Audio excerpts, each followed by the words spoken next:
Magandang hapon sa inyong lahat. Ito po si Herbert Curia, author-promoter ng The Bible Evangelization. Kakibat ang ating pananalig sa ating banal na Panginoon Diyos, banal na Panginoon Kristo, at gabay ng kaliwanagan ng banal na Santa Maria, ay ating po ay binabahagi sa inyo sa linggong ito, ang mensahe ng ating banal na Panginoon Diyos. Ang tema ng mensahe ng ating banal na Panginoon Diyos ay Jesus Christ suffering in cross is the ideals of facing life. Jesus Christ makes miracles to humanity to honor God, wish for it, and thanks God through Christ. At ngayon naman po ay babasahin ko sa inyo ang mga mensahe ito mula po doon sa Bagong Tipan, ng mabuting balita ng paghahari ng ating banal na Panginoon Diyos sa pamamagitan ng banal na Panginoong Hesus Kristo. At ayon po dito kay Apostol San Lucas, Kabanata 9, talatang 22. Ito po ang mensahe. At sinabi niya sa kanila, ang anak ng tao ay dapat magbata ng maraming hirap. Siya'y tatakwil ng matanda sa bayan, na mga punong saserdote at ng mga eskriba, at ipapapatay. Ngunit sa ikatlong araw ay mabubuhay. Patuloy po natin sa 1 Pedro Kabanata 2, talatang 21. Ito po ang mensahe. Ang pagtitiis ng hirap ay bahagi ng pagkahirang sa inyo ng Diyos, sapagkat nang si Kristo ay magtiis para sa inyo, binigyan niya kayo ng halimbawang dapat tularan. Pagpatuloy po natin sa 1 Kabanata 3, talatang 22 hanggang 23. Ito po ang mensahe. Tinanggap natin anumang ating hilingin sa Kanya, sapagkat sinusunod natin ang Kanyang mga utos at ginagawa ang nakalulugod sa Kanya. Ito ang Kanyang utos, manalig kayo sa Kanyang anak na si Kristo at magkaibigan kayo gaya ng inuutos ni Kristo sa atin. Patuloy po natin sa kay Apostol San Juan, Kabanata 14, talatang 13. Ito po ang mensahe. At anumang hilingin ninyo sa Kanya sa aking pangalan ay gagawin ko upang kaparangalan ng Ama sa pamamagitan ng anak. Bagin ko ano hilingin ninyo sa pangalan ko. Ito po ang mensahe at ito po ang mensahe ng ating banal na Panginoon Diyos sa pamamagitan ng banal na Panginoong Hesus Kristo. Pasalamatan po natin ang ating banal na Panginoon Diyos, banal na Panginoon Hesus Kristo, banal na Espiritu Santo, hindi ng ating banal na Santa Maria. Maraming salamat po sa ating banal na Panginoon Diyos, banal na Panginoon Hesus Kristo, banal na Espiritu Santo, at banal na Santa Maria. At ngayon naman po ay paliliwanag ko sa inyo ang mga mensahe ito mula po dito sa tema na Jesus Christ suffering in cross is the ideals of facing in life. Jesus Christ makes miracle to humanity to honor God, wish for it, and thanks God through Christ. Yan. Nais pong ngayon po naman ay paliliwanag ko sa inyo siya mula dito sa ating mabuting balita na ating binasa sa inyo. Yan. O mensahe niya dito sa mabuting balita na ating binasa sa inyo.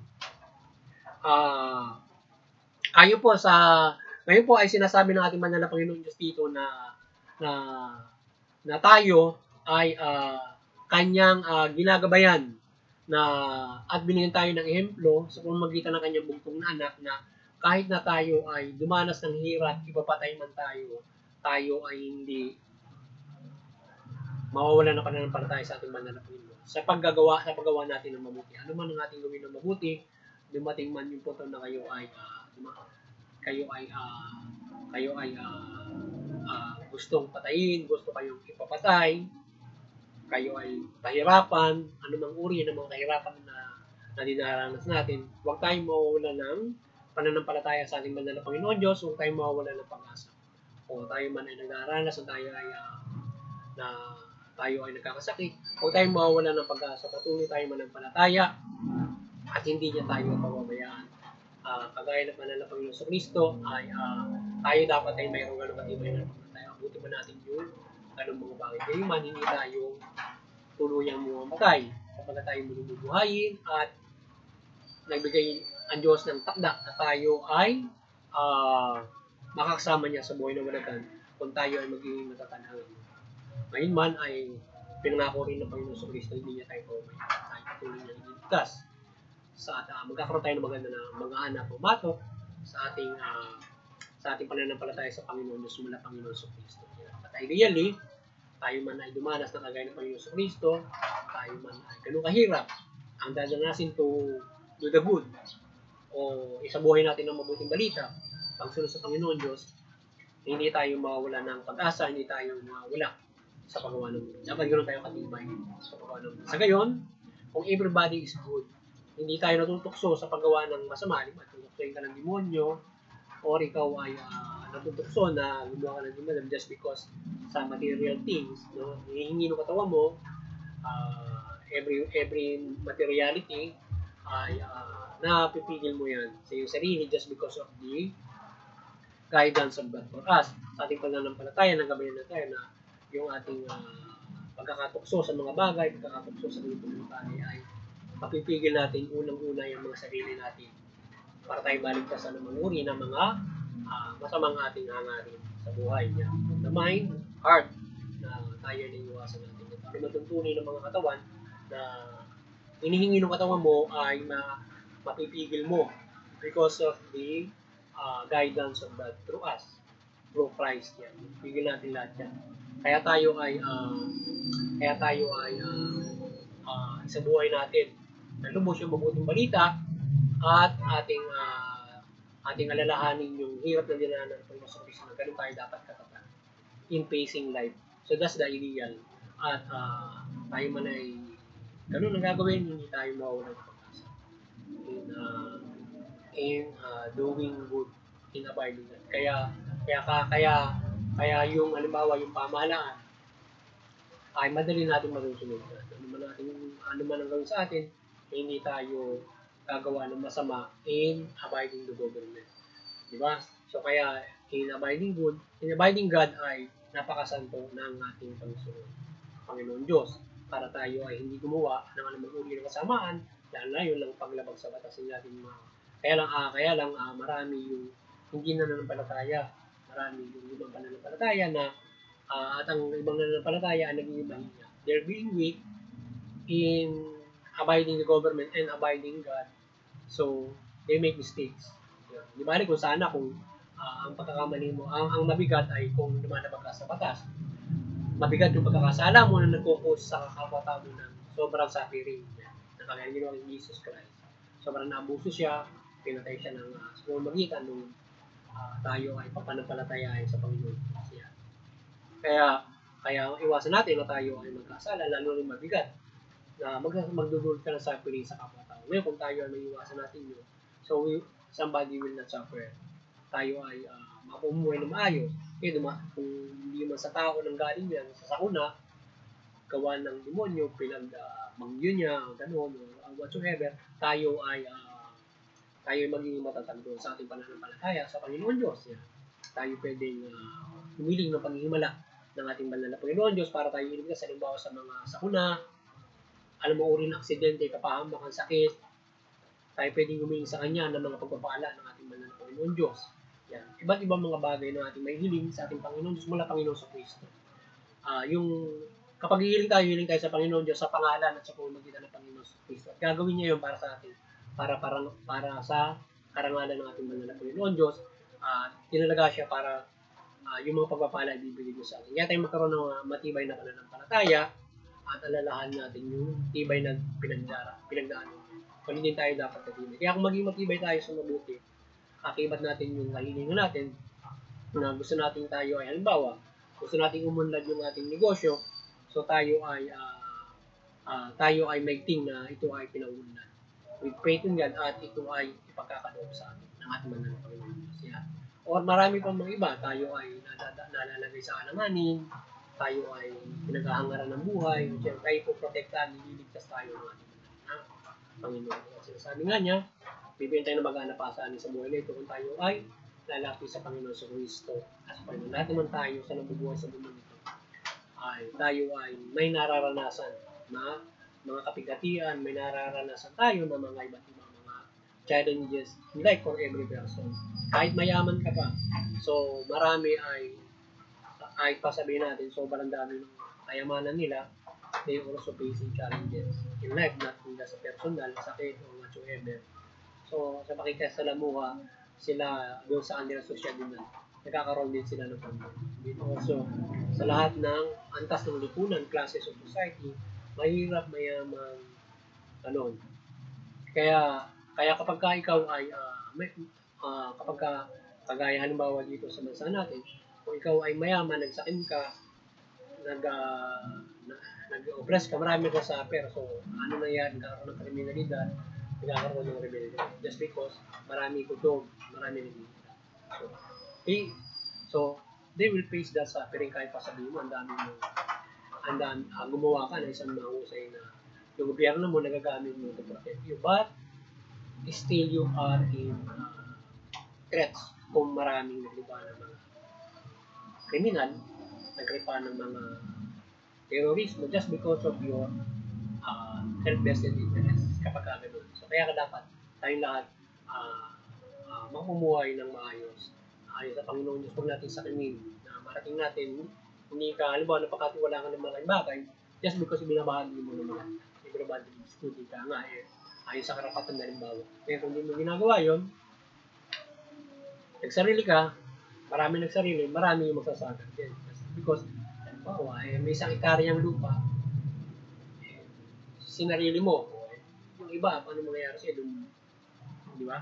So, kaya dapat ay maging parehas yung ano ba, lalong-lalo na yung nasa pamahalaan na siyang binigyan natin ng authority to, binigyan authority ng Diyos para pamahalaan ng tayo lahat. Sabi niya, so kung yung maging pamahalaan din yung pera na gamit, so marami mag-suffer.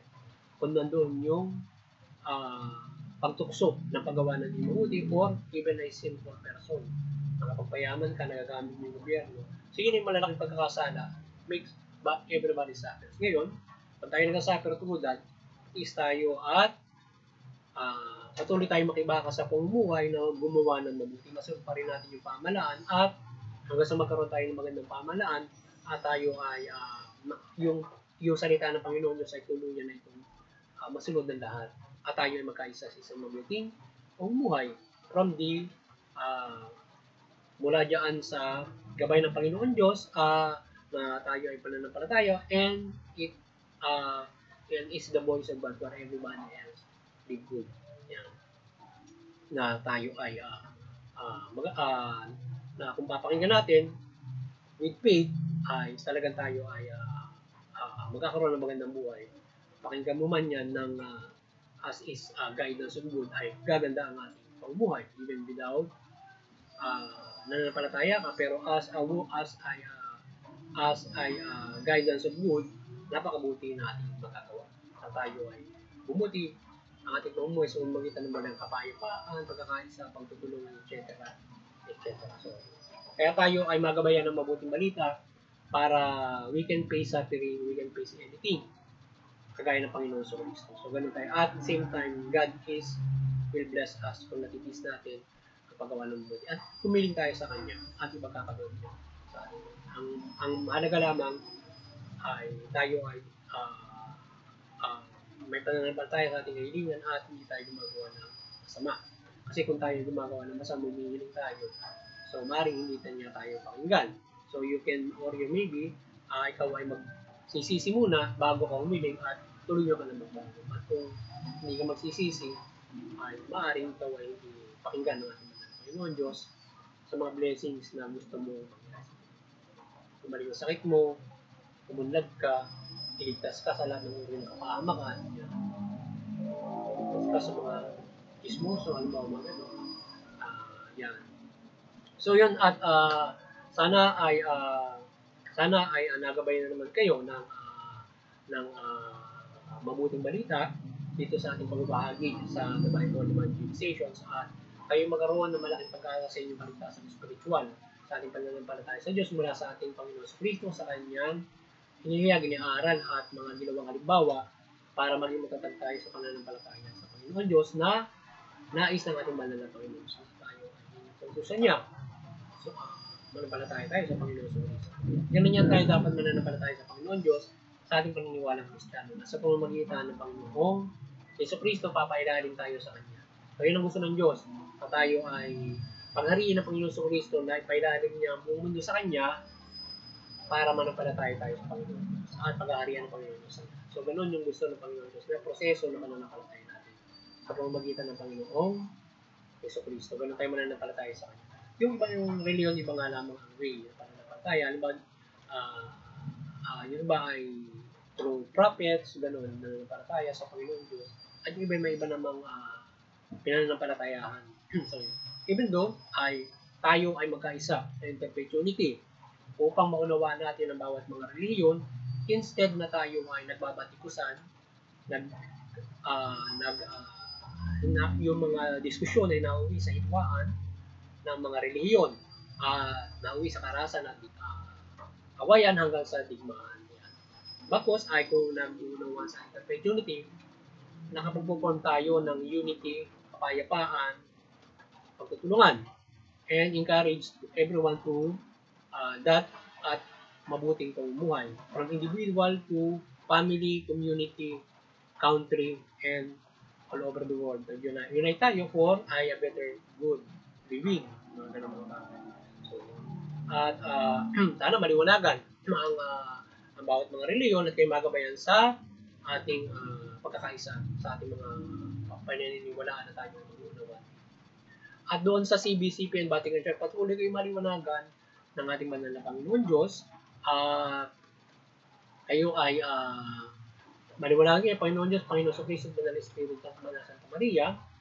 At kayo ay patuloy niyo pagbukulorin niyo sa katawan at sa pananampalataya sa ating Panginoon Diyos, Panginoon sa Kristo, at mabuting balita. At sa ating munting nakayanan, sana pa ay patuloy tayong tayo na nanampalataya na patuloy na paggabay ng Panginoon sa Kristo, Banal na Espiritu Santo, at Banal na Santa Maria. At tayo gabayan niya sa ating paglilingkod sa ating Panginoon Diyos, Panginoon sa Kristo, na gabayan niya tayo sa pagbubuklod sa katawan sa pananampalataya sa ating Panginoon Diyos Kristo, ang mabuting balita. At tayo gabayan ka palagi ng kanyang aparisyon, kalimutan na natin panibang mga pag-milagro sa pagkikayat natin sa inyo sa paghahayag ng mabuting balita. Lahat ng milagro ay gabay sa atin ng ating mga yung mga kapamalaan, kayo ay maliwanagan ng Banal na Santa Maria ng mabuting balita, mamahala kayo ng mabuti. Tumuloy yung karapatan ng tao, patas na hustisya, at mamahala kayo ng mabuti. Kaya sa gayon, may tinabang yung mamamayan ninyo. Sila makamumuhay ayon sa karapatan, mapayapa, at hindi sila namumuhay ayon sa inyong kung kayo ay abuso o kagawa ng katingali sa magiging tiyo sa mamumuhay ng mga tao. Ngayon nyo naman mamamayan, kayo ay sumunod sa pamahalaan at iwasan nyo yung paggawa ng paglabag sa batas. Sa gayon, kayo ay mamuhay ayon sa mabuting balita at masusunod nyo yung pamahalaan. Sa gayon ay tayo ay makapumuhay ng mapayapa. Makapananampalataya tayo na magaan sa ating makapananampalataya at tayo magkaroon ng mga pag-asa sa ating kaligtasan. Lalo-lalo na kung tayo magaan ng pamumuhay, kesa doon sa tayo ay mabigat ng ating pamumuhay na may digmaan, mayroong ibang mga krisis, kahirapan. So, napakahirap ng pamumuhay. Pagkos kinakailangan natin, ano ba naman hinaharap, kaya nga nasasabi, ang na-employ natin ay Panginoon sa Kristo, kaya wala ka pa ng krisis, suffering, stay good with God. So, yun, muli, magandang hapon sa inyo lahat, at God bless you.